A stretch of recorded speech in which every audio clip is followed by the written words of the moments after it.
IDF, of course, says that Operation Rising Lion has been planned for years. The catalyst for launching it, they claim, was evidence of Iran's accelerated weaponization of its nuclear program.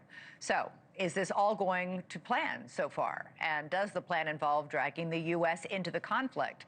A short time ago, I spoke to the Lieutenant Colonel Nadav Shoshani. He is the spokesman for the IDF. Colonel, Iran claimed it struck a military intelligence center in Tel Aviv today. Can you tell us about what damage may have been inflicted? Iran fired multiple small barrages of missiles today with very insignificant effect today, not a casualty to buildings in Israel or to people in Israel, happily, and they have the amounts of missiles they've been firing have been going down and becoming less effective. And, we've seen something very clear. The Iranians do not have a lot of achievements. And it's very clear when you don't have a lot of achievements, you start pushing out fake news. You start creating AI images that portray victories. They start telling every day that an F-35 has collapsed. I can guarantee you all of these things are fake.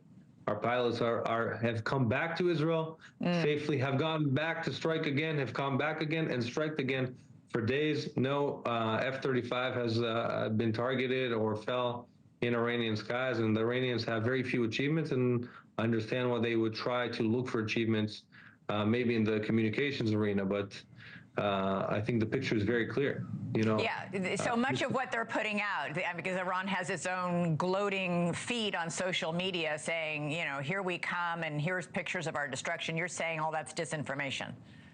Well, there have been some hits in Israel, especially a few nights ago, less and less as the days go by.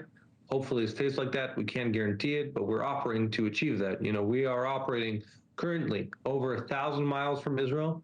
We have an eye in the sky. We have active intelligence, and in real time, we find those ballistic missiles, those launchers, and we've had almost half of those missile launchers we've been able to eliminate, more than a third, way more than a third. And we've been able to find those missiles, take them out in real time, and prevent those large barrages we've seen on the first nights. And we hope we can continue doing that. All the same, we're going to stay ready to defend our people with our aerial defense systems.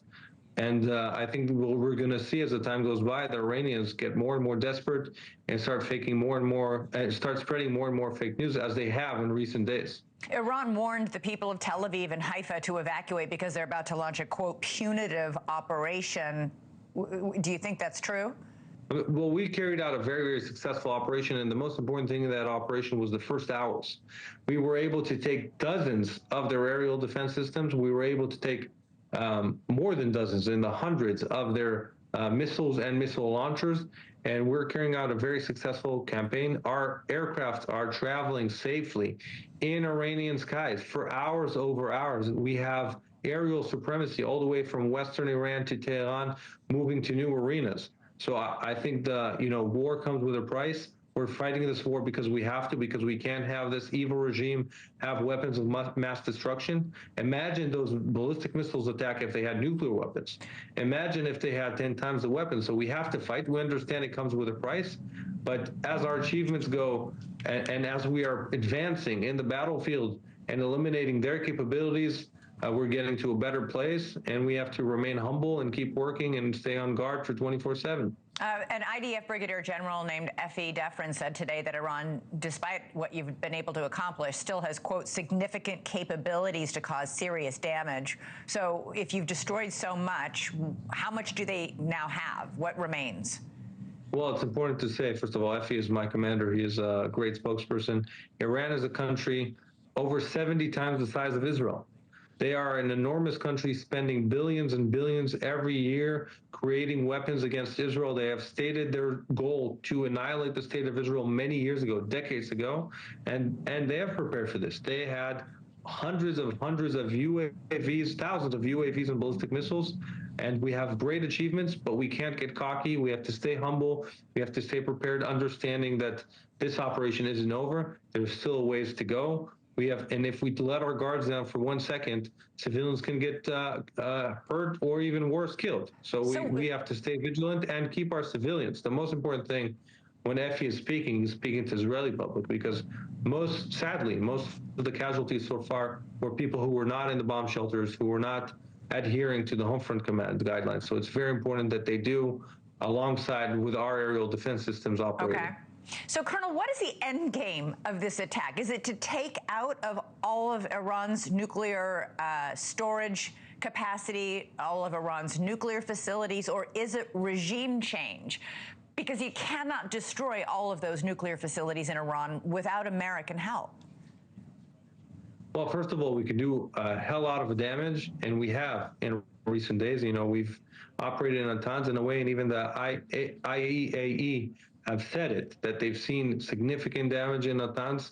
We've operated in Isfahan. We've been able to eliminate all the senior scientists working on this plan. We've been able to eliminate all the first chain of command, all the leadership of the Iranian military.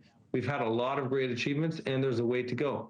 Our goal is very simple, and we understand it by looking at what would happen if we didn't operate, is to make sure Iran doesn't have a nuclear bomb, to make sure that Iran doesn't surprise us in a year or two down the line with 10 times the ballistic missiles we've seen in recent days, 20 times the ballistic, because that's what they were planning. And our job is to make sure we remove this existential threat. That is our first mission and most important mission. And after that, we'll see. We'll look at what's happening on the ground, and our political echelon can have discussions and thoughts about what goes forward. All right. Colonel Nadav Shoshani, thank you so much for joining us from Israel tonight. We appreciate it. Thank you very much. Thank you for watching. Subscribe below and download our NewsNation app right now on your phone, and you will get fact-based, unbiased news for all Americans.